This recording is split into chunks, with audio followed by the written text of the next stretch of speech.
Құрметті көрермен, бүгінгі өнегелі өріс бағдарламамыздың құрметті қонағы Қазақстан Республикасының білім беру ісінің үздігі Ыбырай Алтынсарин төс белгісіне егері Жамбыл облысы Меркі ауданы номер 39 жалпы білім беретін мектеп гимназиясының математика пәні мұғалімі Айнаева Фузия Иманғабасқызы. Оқу бағдарламамызға қош келдіңіз, Фузия апай. Қош көрдік. Енді ең бірінші қояр сұрағым, ұстаздық еңбегін соның ішінде математика пәні мұғалім болу бала күнгі арманыңыз ба? Иә, ол менің бала күнгі арманым. Маған мектепте сабақ берген мектебіміздің директоры Аспаева Нарима Бөкежанқызы деген апай болды. Мен негізі Семей облысы Жарма ауданында оқыдым, Жарма станциясында.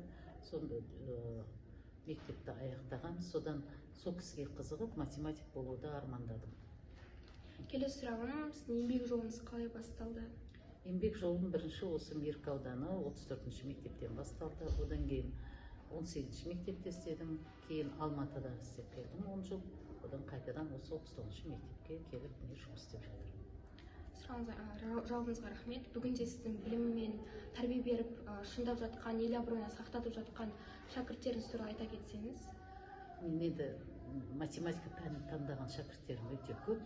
Соның ішінде мақтанышпен айта аламын, Алматы қаласындағы Жылтықов атындағы физмат школада Райымбаева Аяужан деген қыз математика пәнін мұғалім болып жұмыс істеп отыр. Жалпы осы Меркі ауданында да математик мұғалімдер бар, өзімнің шәкірттерім. Негізі алдыңғы жылдары санағанда 10 оқушы деп санап едім, қазір одан да көбейіп жатыр.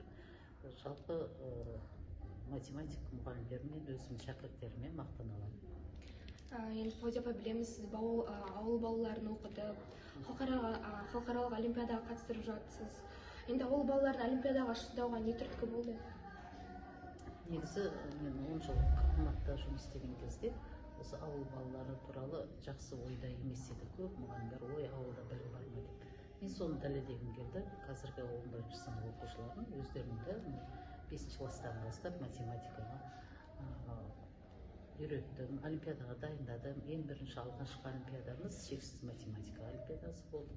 Одан оқушыларым алтын, күміс, қола медальдарын алғаннан кейін оларды одан ары шыңдадық. Соның ішінде Сейтхан Аяулым деген қызым күміс медаль алды,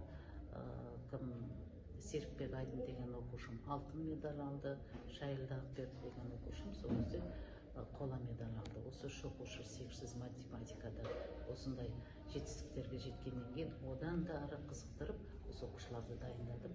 Енді былтырғы оқу жылында Шайылды Ақберді деген оқушым республика көлемінде алтын түлек олимпиадасынан бірінші орын алған. Енді алға қойған мақсаттарыңыз қандай? Бөлісіп кетсеңіз?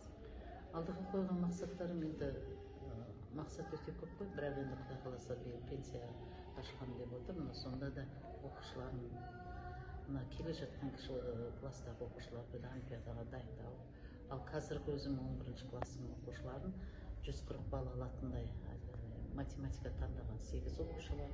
Солардың бәрі 50 балға жетсе екен деп жұмыс істеп жатырмын. Сол алдыға қойған мақсатым классының оқушылары, әсіресе алтын белгі бітіретін оқушылар 140 балл алса екен деп өзіме мақсат қойып отырмын. Енді Фузия апай, шәкірт тәрбиелеудегі ерен еңбегіңіз үшін сізге алғыс айтамыз. Оқушыларыңыз үмітіңізді ақтасын дегім келеді. Қадірлі көрермен, бүгінгі бағдарламамыз осымен тәмам. Көріскенше күн жақсы болғай.